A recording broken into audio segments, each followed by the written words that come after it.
Welcome to the Gonzo Chronicles. I'm your host, Cyrus Alderwood, the official spokesman for Generation X. Stick around. It's going to get weird, as always.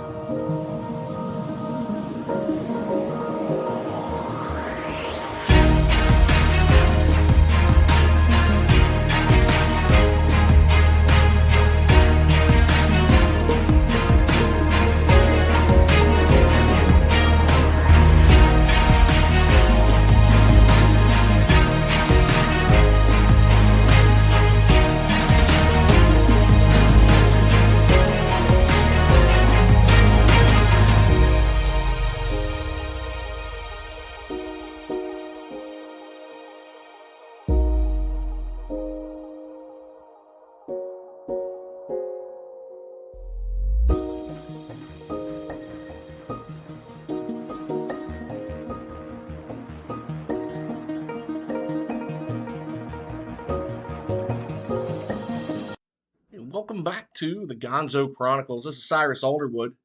I'm shooting from the hip on this one today, folks. We had some big news this week. Well, first thing that I noticed was the former Prime Minister of Japan, Shinzo Abe, assassinated. Wow, that was big news. It was really big news.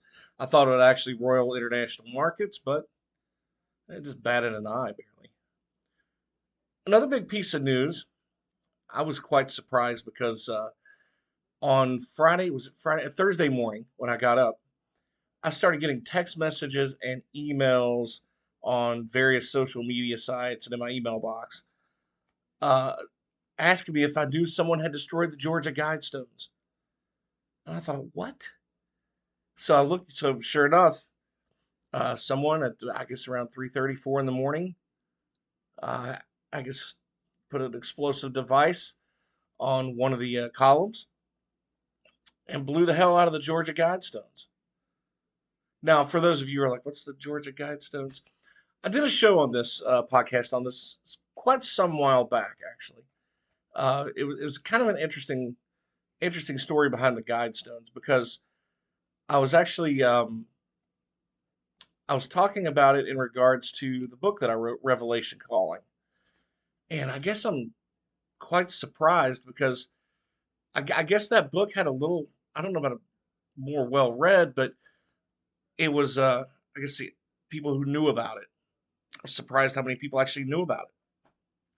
Whether they've bought it and read it or not, I don't know. But I got somewhere between 35 and 40 combinations of text and emails and through social media sites and all this. So anyway, thanks everyone for thinking of me and sending me links and stuff. I'm going to read this. This is from NBC News, and it's kind of interesting because those who don't know what the Georgia Guidestones are, they were actually referred to as America's Stonehenge. And there's a real big mystery, there's a really interesting mystery behind how this monument got put up. And basically, what this monument was, it was not an exact replica of Stonehenge, but a guy walks into the in Elberton, Georgia. This guy walks into I think it's called the name of the granite company escapes my mind right now. But anyway, this guy walks into the granite capital of the world. Basically, is what this is. Elberton. They all the granite that you see, like probably three-quarters of all the monuments that you see and headstones and cemeteries, that all comes out of Elberton, Elbert County. And what this guy, I guess, using the name of Robert C. Christian, back in the late like 78 or 79, he walks into the Granite City or Bank, I guess. He had went initially to the place where they actually make all these monuments, and he used the name Robert C. Christian. Okay, now this was a fake name, and when he went in to do this, he said that he represented a small group of people, and they wanted to make this monument as a tribute to a new set of Ten Commandments for a new age of reason. And at the very top of the list of new guides for a new age of reason, was one that just like frightened everybody immediately. It said maintain humanity under 500 million in perpetual balance with nature. Okay, so we're looking at population control, world population control. So at the time, I think world population was between 5.5 and 6 billion people. So that begs the question: if we were to ever do that, who makes the decision at which 5.5 billion people have to die, and which 500 million get to live?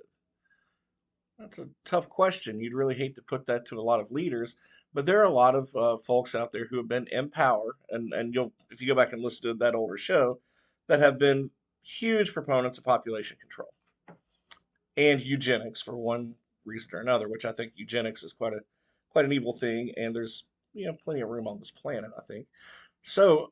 Now we're over 8 billion people, so the numbers just go up. Who decides which 7.5 billion have to die? So, that is if we were to go by the guides.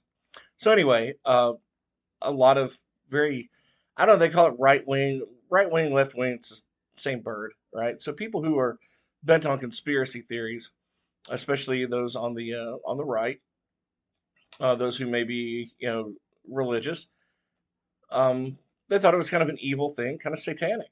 Okay. Well, they're allowed to think what they want. That's okay. And I'll read each one of these guides so that you see where we're going with this. But I ask you if you get some time to go back and listen to that old show. This was maybe a couple of years ago. But this is from NBC News. And let me see if there's someone who's attached to this. I can read their name. By Tim Stello. And this was from July 7th. And the headline is Georgia Guidestones Monument is destroyed after explosion. The monument, dubbed America's Stonehenge, was regarded by some on the right as satanic. A Georgia monument that drew curious visitors was derided by a gubernatorial candidate as satanic, was destroyed Wednesday after authorities said someone detonated an explosive device at the site. The Georgia Guidestones, a granite monument adorned with a message about the conservation of humanity, was demolished for safety reasons after the 4 a.m. explosion in Elbert County, the Georgia Bureau of Investigation said in a statement. The agency released surveillance video showing the explosion and a silver sedan leaving the scene shortly after the detonation. No motive has been identified, and the agency has said only that unknown individuals detonated the device. The 19-foot tall monument, dubbed America's Stonehenge, bore a 10-part message in 12 languages, according to the tourism site Explore Georgia. Christopher Kubas, the executive vice president of the Alberton Granite Association, which helped maintain the site, said it drew more than 20,000 visitors annually. The message called for keeping Earth's population under 500 million in perpetual balance with nature and creating a living new language to guide reproduction wisely, among other things. So, anyways, so some people thought it was kind of an evil monument. It had been defaced over the years many times. Here's in a video Wednesday. Let's see, a former candidate for governor, Republican Candace Taylor, had pledged to turn the monument to dust were she to have been elected. Taylor placed third in the state's May 24th primary with 3.4% of the vote. In a video Wednesday, she said she believed God had struck down the monument, which she referred to in a tweet as satanic Guidestones. Until I see a video that shows me anything but what looked like lightning or the hand of God moving on a situation, I'm going to believe it was God, she said. If it was vandalism, then there's cameras everywhere. Those people should be brought to justice, she said, adding that she didn't support demolishing the structure through means outside of our legal system. The monument was in Elbert County in the northeastern part of Georgia across the Savannah River from South Carolina. Now, I've been there. When I decided I wanted to write Revelation Calling, I wanted to use the mystery and conspiracy theory behind the Guidestones as a backdrop for a really interesting story, a thriller, a murder mystery, a little bit of a faith-based story. So I wrote Revelation Calling, and I thought it was really good book. Actually, some people said that's some of the best story I've written, and I've written across a lot of genres. And So that was really, I got a lot of personal high praise from people that had read it, and I really appreciate that. And that was one book that I thought would take off, kind of expand well enough for a lot of sales, because it was such a sort of a mainstream suspense story, kind of a political thriller. But the pandemic hit. I really couldn't put um, really anything behind like going around doing book signings or anything like that. And so anyway, I just kind of floundered out there. I tried to use some social media, and you gravitate toward people you think that might buy into those theories, and hey, here's this book, go buy it. And anyway, so I did some of that on social media, and but the thing is, the Guidestones, regardless of what you think of them, whether satanic or not, we've just went through this really crazy tumultuous time in our country where people were just going down and like going around tearing statues down, defacing them, vandalizing them. They started with the Confederate statues, and then they moved on to George Washington, and then our founding fathers, Thomas Jefferson, and then moved on to Christopher Columbus, and then just any damn statue one after another that it just reeked of like George Orwell's 1984. We're tearing down our history. Now, I have a very unique view when it comes to all this stuff, even though I have very strong opinions, and sometimes I share those, and but a lot of times I kind of just stick with topics that are interesting. All of these statues and monuments, including something like the Georgia Guidestones, they're already there. The Georgia, I don't really agree with the premise behind what I think is behind the Georgia Guidestones. I mean, if you read them in context, some of the guides sound okay, but if you read them collectively, that is the word I don't like, collective, and it because it kind of sort of had that whiff of New World Order and one world government and communism. Okay, it's so people have to give up freedoms, and I'm not about that. I'm all about freedom of speech, and these monuments, statues, that's all about that. Now, you might not agree with the person whose monument is up, statue is up, or what these monuments have to say, but they're there for a purpose, and we can repurpose that in this time. Let's stop tearing down our history and exploding monuments like this and have a discussion. If you don't like some of the Confederate statues that are there, um, it's a lot of it is just I guess heritage in the South. I'm not going to go question why some people would have put something up 100 years ago, 150 years ago. But now we have an opportunity to go to these statues, go to these monuments, take kids there on field trips. Let's learn something. I'm not afraid of our history in this country, the good, the bad, or the ugly. All should be taught. But we shouldn't teach everybody to sort of hate the place, to where the rage is out there to tear down everything because, we're a horrible, racist, terrible country, and let's tear it down and build it up. Well, build it up to what? These folks that are violent like this, there's nothing good going to come out of that. So yeah, let's use these as teaching moments and learn from the past. And that's the thing about our country. We can learn from our own past and become a better place tomorrow. And that starts with each and every one of us. And whoever blew up the Guidestones, I hope they catch them. I'm glad no one was there to get hurt. That's horrible. But I'm also glad I had a chance to go down there and see that, kind of get that vibe, and talk to some people there as before I wrote that book. And we may never know who built them, who Robert C. Christian is.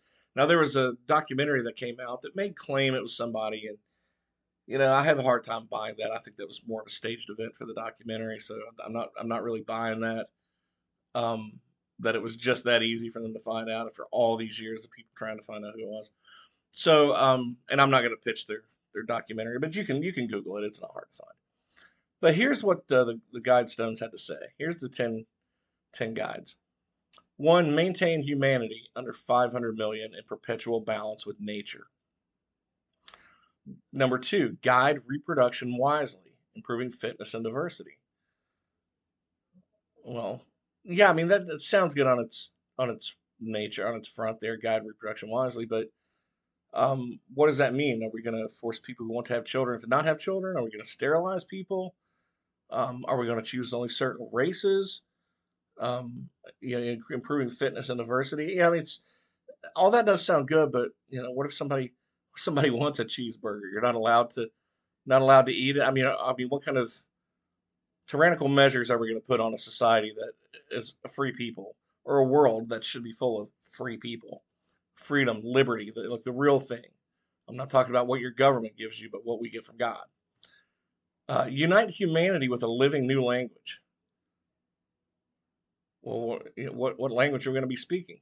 If it's not one that's already here, what are we going to be speaking?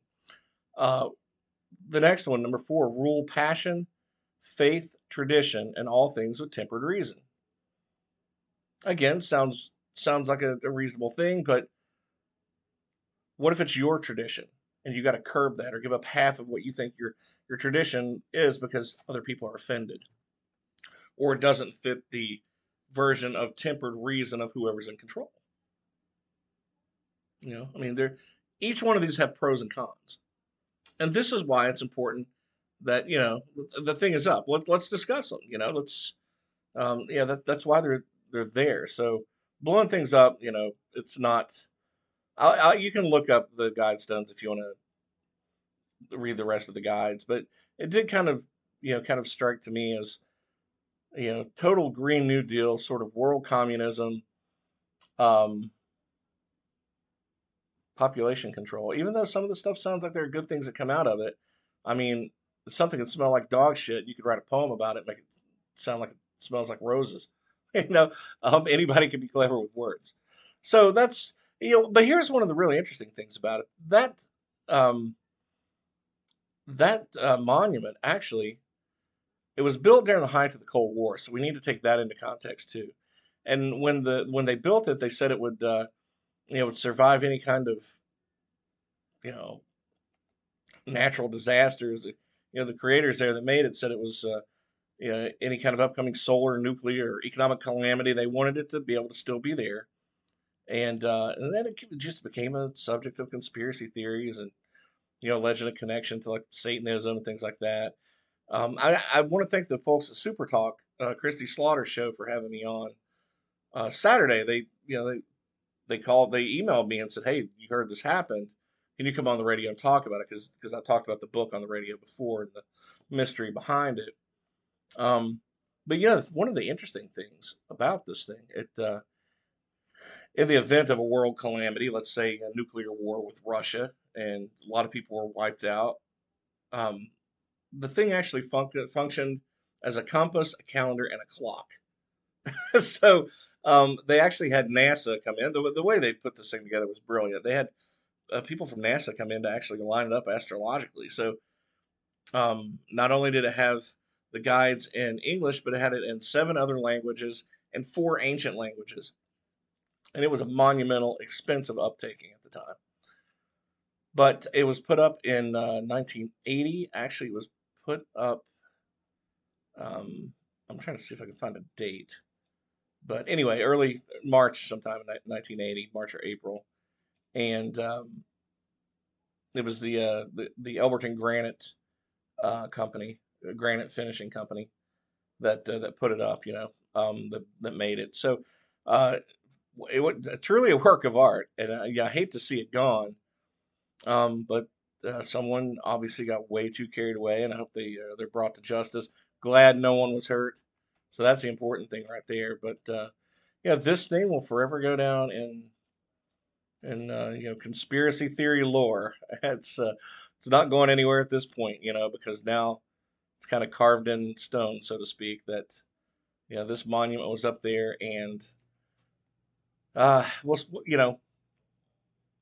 well, people will be writing about it or talking about it for a while, then maybe we'll forget it. But then eventually, sooner or later, these conspiracy theories they get drudged back up and re-talked about, kind of like the alien conspiracy theories and whatnot. Everything, government cover-ups, you name it, it'll disappear for a while, it'll come back. Hey, people have to make some money on advertising on TV, right? You got to have something interesting to watch on the Travel Channel and the History Channel these days.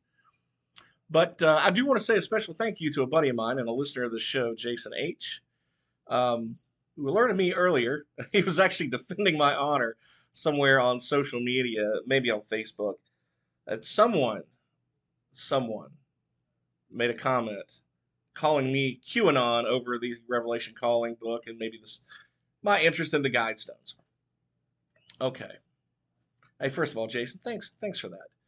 But this was apparently the person making these comments and calling me that was a fellow writer, also a writer that, according to Jason, had said, and I haven't seen this, so I'm taking Jason's email on this and just kind of relaying it. But he, I guess, said that I shouldn't be allowed to publish books.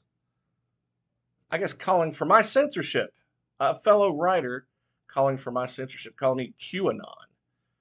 First of all, if this person knew me, they would realize that's the most dumbass thing they could probably say about me.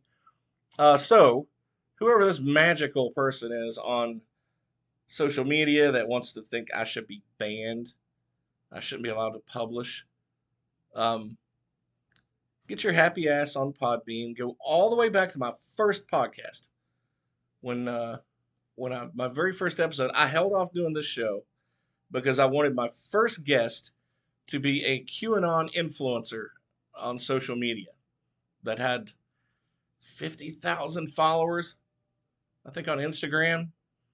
No, she was a piece of work. Now, I will be fair. When she talked to me off before the recording, very nice, very friendly, nice girl. She bought into the whole thing. And anyway, go back and listen to that. A lot of F words in it. I'll just give you a heads up. It's kind of tough to listen to some of the language if you're not used to it. But I flat out asked her, I said, when people hear you making these claims, I mean, people the first thought is that you're batshit crazy, right? And I told her I was going to ask tough questions. So I did. A very interesting interview. Actually, one of the most downloaded that I ever had. Because, man, those QAnon folks will listen. They'll seek that stuff out. All you have to do is put a hashtag QAnon and people find it. And probably people in the government too. They probably flag that stuff and listen to it too. So go back and listen to it. Really interesting dialogue she and I had. But as a fellow writer, I want to say this, and thanks Jason for sticking up for me. And I appreciate you making a comment that like it almost came like, yeah, I'm glad you said this, Jason. You put a post up. I'm not going to lie. I am fascinated by conspiracy theories. They are so much fun and good for sharpening your reasoning skills, thinking about things. Yeah, I enjoy them. But think about this, fellow writer, if you're listening. If people didn't follow down some of these rabbit holes, would someone have ever written Close Encounters of the Third Kind if they didn't follow that rabbit hole? Would Vince Flynn or James Patterson have written many of the books if they didn't believe in like deep state government corruption? Some of those thrillers, those amazing stories that they've told over the years. Would Dan Brown have written the Da Vinci Code? Would you have ever seen the X-Files on TV? Somebody writes that stuff. And I've always thought that those types of conspiracy theories, they fascinate a lot of people. They fascinate me. And why not write about some of these things? I'm a fiction writer. I'm not out there writing something as if it's gospel. I'm not. Revelation Calling was a great book. The backdrop of it was the mystery behind the Georgia Guidestones. And yes, a deep state thriller, a sort of political thriller, with a lot of mainstream feel to it. You will find things a lot more, there was nothing egregious about this book at all. As a matter of fact, the guy who probably said this hasn't probably read page 1 of anything I've written. I would guarantee it. Because if he had, he'd know that comment and calling for me being sort of banned or shadow banned or censored or whatever, it was complete BS. So, Jason, I'm glad you didn't call for his censorship, but Jason made a post that said, any writer that calls for another writer's censorship or banning probably shouldn't be read themselves. You're right, Jason. To some degree, you're absolutely, actually, yeah, you're very right. Now, they have the right to write all they want. They have the right to publish. It's freedom of speech. I'm all about it. You bring it all. The good, the bad, and the ugly. The difference between me and the guy who's making political comments about me and my political opinions, which are just that, opinions. And I don't share too deeply on many of them. But, everybody's got an opinion, and that's okay. We all don't have to get along. But the difference between somebody like that he would say, this other writer would say, they're all about freedom of speech. I'm sure this writer would say that until somebody says something they don't like. And then that's where they call for the banning of it. That is cultural communism. That is tyranny. Shutting up voices that you don't like, that dissent with something you personally feel. Now, Captain, I implore you to go read any book you want. I've had people go onto Amazon and give me a 1 ranking on Revelation Calling and haven't read a damn page of it just because they don't like the premise of the book and they were left wing.